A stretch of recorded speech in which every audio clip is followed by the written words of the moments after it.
Welcome back. And now for part 2 of our interview with Joe Faro, where we talk about the move for Tuscan Market to downtown Portsmouth. Which we're probably going to talk about soon.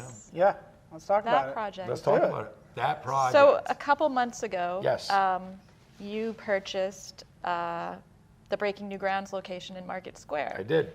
And I was wondering what you would say to Portsmouth diehards who fondly remember, because it wasn't that long ago, Breaking New Grounds. Yeah. And like Teddy's Lunchbox before that. That's right. Cafe Brioche. Don't forget Oh, Cafe Brioche. I knew you would. skipped one. So you've done your research. So I've done all my. Well, I have a lot of research. I have a lot of history on that building, actually. You too. do? Yeah.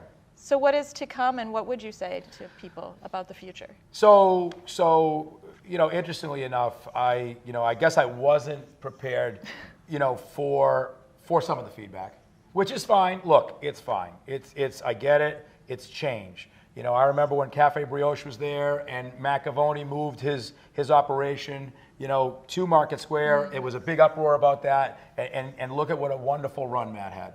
Yeah. Matt and his wife, they're wonderful people. They did, it's an 20-something years? Yeah, right? oh yeah. That's a long time to have a 25 years. coffee shop. Oh, it's a very long time. And that's part, we'll get to that in a second, but that's part of it. To be an owner-operator like that, people don't realize how hard that is. That is you at 5 o'clock in the morning. That is you at 2 o'clock in the morning. That is you at 10 o'clock at night. That is you when someone calls in sick. It's you. It's you. And that's I feel for Matt because I come from that. And it's just, it's hard. But we are honored to be able to proliferate that vision. And I'll tell you what, I'm a historian anyway. I'm a history buff.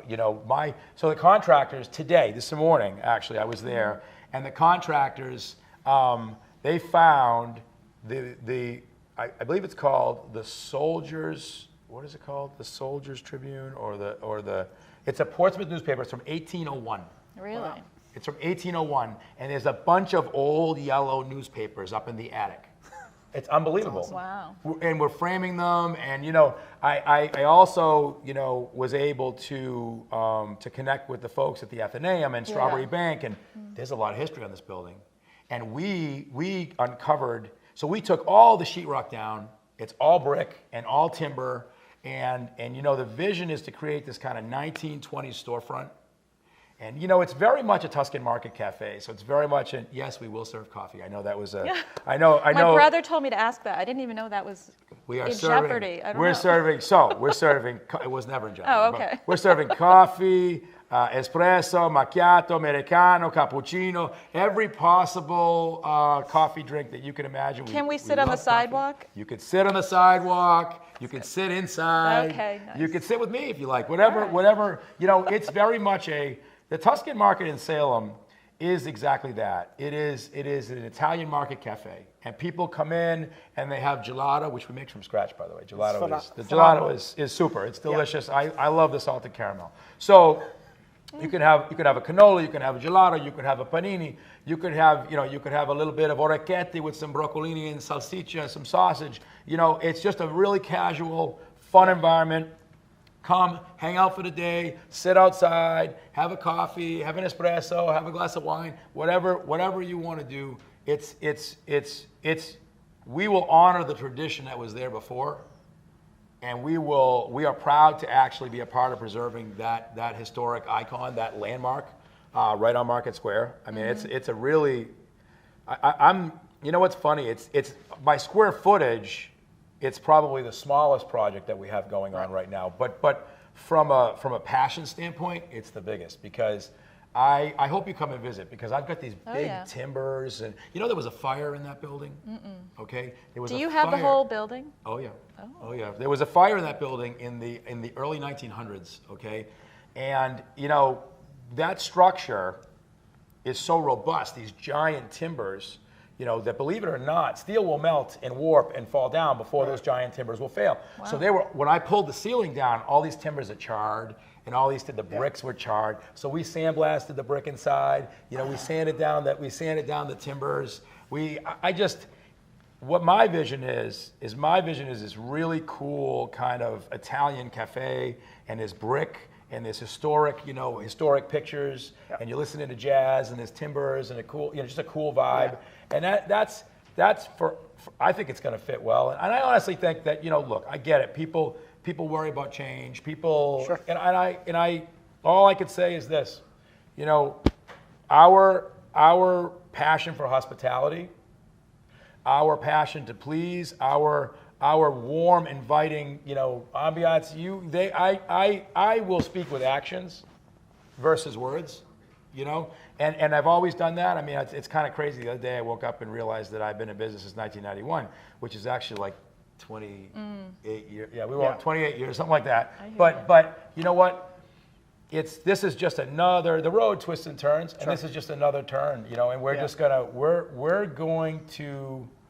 we're going to kill everyone with kindness, and we're going to bring them into our home, and we're going to serve them some wonderful gelato and espresso and cappuccino. And the tiramisu is really good too. When will you open? We're hoping to open right around Memorial Day. It might be a week before, it might be a week after, but we're working really hard. Coming up. Just passed Historic Commission last week. So we're you did? That's a big deal. I got to tell you, shout out to those guys because I know, listen, They get a bad rap sometimes. yeah, but I'm going to tell you something. I don't agree. I'm going to tell you that. I love the way this town looks. I love how beautiful downtown is. And I love the fact, if you look at what the LeBreeze are doing in that beautiful building downtown, if you look at what's, you know, listen, people are passionate about preserving the historic significance of this town, and it has made it one of the most charming places in America. It's one of the most charming towns in America. And there's just so much character to it, and honestly, it's because of them. Yeah. It's because of them. Someone's got to be watching that. If you just let everybody put aluminum windows in, then you know, it would not be what it is. I mean, look at the Athenaeum. I did a tour of the Athenaeum the other day. Awesome. Yeah. Oh, I just couldn't believe phenomenal. it. Books from 1650. I mean, it was just it's phenomenal. Yeah. But again, it's a little different if you're not from that and you don't understand the historical. There is a passion to preserve the historical significance, and you know what? I am all for it. I respect it. That's great. I do want to touch on one thing because we're getting a little long on the show length here. So people see you, they see the fancy cars, they see the fancy clothes, they see the success, they see the nice house, all that sort of stuff. What they don't see is, and I've seen a little bit of it because I'm involved in the community, but is the generous side of you. And so if you could, just a snapshot of some of the things you've done locally here. You know, and honestly, look, we don't do it for credit. Right. I will tell you that first off. We don't do it for credit. But when there's a need, we respond. And whether it be the Crossroads House or Make-A-Wish Foundation, you know, the Portsmouth chapter of the Make-A-Wish Foundation had a young man. I'll leave his name. You know, out of this for the moment. But he was a young man that's been through a lot. And you know, he you know what he wanted for his Make-A-Wish? He wanted to have gelato with me at the Tuscan Market in Salem. Wow. And I was honestly, I was moved by that. What an honor. Yeah, that's great. It's an honor. And so the folks, you know, Libby and the Make-A-Wish folks, you know, from the Seacoast chapter came down, and I spent all afternoon with this young man, and we think we have adversity. Yeah. We think our kids have adversity. Maybe because they didn't make a sports team, or they got a B instead of an A, or whatever. If you know what this poor guy has been through, okay, and what he continues to go through, that's adversity. You know, we got a call, I'm going to say it was August of 18, and it was Charlie Baker, governor of Massachusetts, and he said, look, we have a problem. We have a problem in Lawrence, okay? The Columbia gas explosions have displaced, okay, 25,000 people from their homes. They don't have heat. They don't have gas. They can't cook, okay? Right. Do you have a place for all of these contractors to set up shop for the next 4 or 5 months, and we need to replace 60 miles of pipe. So now we're doing this village project in Salem. I bought the Rockingham Park. We're redeveloping that. And you know, there's so much going on right now on that site and everything else, and I wasn't even sure if I could fit it in. And I said, you know what, bring them up. When? Monday. So I hung the phone up, ran down to the construction trailer. I said, change your plans, move all these bulldozers over. These guys need 30 acres. Yeah. You know what? That's what we do. Yeah. We did it for free. We did it because there was a need. 2 weeks before Thanksgiving, they called us up again and said, how are these people going to eat on Thanksgiving? I'm like, well, wait a minute. I said, well, hold on a second. You want to feed 25,000 people? We have to feed. 25,000 people. So what did we do on Thanksgiving? We woke up at 1 o'clock in the morning. We had 250 people. We roasted 6,000 turkeys. We fed 25,000 people on Thanksgiving. It was 9 degrees out. I'll never forget that day. We were freezing. It was 9 degrees out. We did a package where we put a hot turkey, hot mashed potatoes, hot sides, some bread, gravy. It was styrofoam, closed it up hot. It was the most amazing operation you've ever seen because it would come out of the oven, we would butcher it, we put it in this Tupperware, seal it up, the mashed potatoes were kept hot, we'd fill that up, we had an assembly line, and those packages were getting distributed throughout Lawrence, Andover, North Andover to the people who had been displaced from their homes. Yeah. And that's what we do, Martha at Crossroads House, will tell you the story. This is a funny one. I was breaking ground, okay? I have a little bit of ADD. Sometimes I have trouble focusing. No. So we're breaking ground. We're having a groundbreaking on Lafayette Road. And I keep looking across the street. Yeah. And finally, I'm like, I need to find somebody. I said, what is that? What is that over there? Yeah. So that's the Crossroads House. So what's Crossroads House? It's a homeless shelter. So we do a lot of work. We do a lot of work they do with the Lazarus House in Lawrence already, okay? And I said, I got the thing done. I said, I'll be right back. So I just went over there, barged in, and said, hey, who runs this joint? And Martha came down. Martha Stone? Martha Stone. Oh, she's a rock star. She is. Oh, my God. She's we're tireless. Very, very fortunate to have her in our community. I'm going to tell you something. What a tireless advocate for the hungry and the homeless. Yes. Okay? Hands down. And so we started our relationship with Crossroads House. And it's been an amazing relationship. The gala's coming up. And, we continue to, whether it be helping them out, obviously, financially or with food or at the gala, or we hire some of their, workforce training folks. And, but those are the partnerships that, listen, I'll tell you a secret. It galvanizes not just the community, but it galvanizes your employees. It helps you from turning over employees because what they realize is we don't have to do that stuff. Right.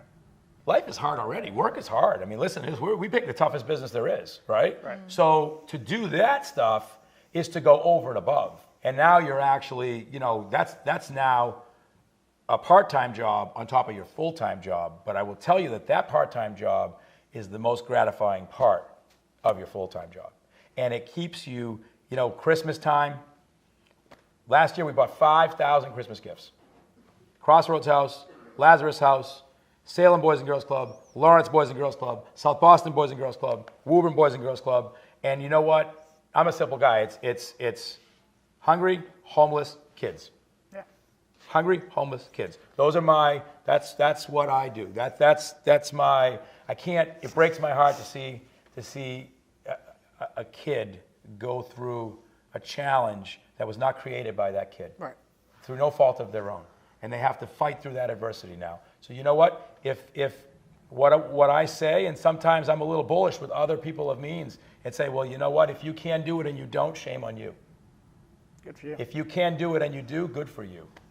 Because if you can do it, you should do it. Right. And I just get a charge out of it anyway. So I get pretty revved up by that stuff, and that's just me. Speaking of being of means, I just have one sophomore kind of question. Mm-hmm. If you were a superhero, which of your few cars that you have would be your superhero vehicle? Oh my goodness, the cars! Everybody wants to know about these cars. I'm getting rid of all those cars. It would be the 1959 Fiat 500. Okay, it would be the Cinquecento. Because it's the only car that makes me look tall. Okay, so it's a car. I don't know if you know what that is, but it's a little. It was the original Mini Cooper. It was literally so. I have a 1959 Fiat 500. Okay, I got it from my cousin in Sicily. Oh, that's awesome. Okay, that's and phenomenal. it has got the original Italian title. And it would make me look more superhero-like because I would look bigger if I was in that car. Thank you. That's a really good answer. Is that a good answer? Yes. That's a great answer. All right, well, I think we've gone on long enough, but I just want to thank Joe Faro for being here today. Thank you very much. Thank everybody for listening. Thank PPMTV for helping us out with the filming and recording of all this, and Jen. We look forward to seeing you at the market. I'll be there. We look forward to, we didn't talk about this, but I think the old market is becoming an event space. We look forward to hosting events there in the future. Fabulous. And being there and just appreciate everything you do to support the nonprofits in our community. Thank you very much. And that will never stop. Great. Awesome. Thank you, everybody. Thanks.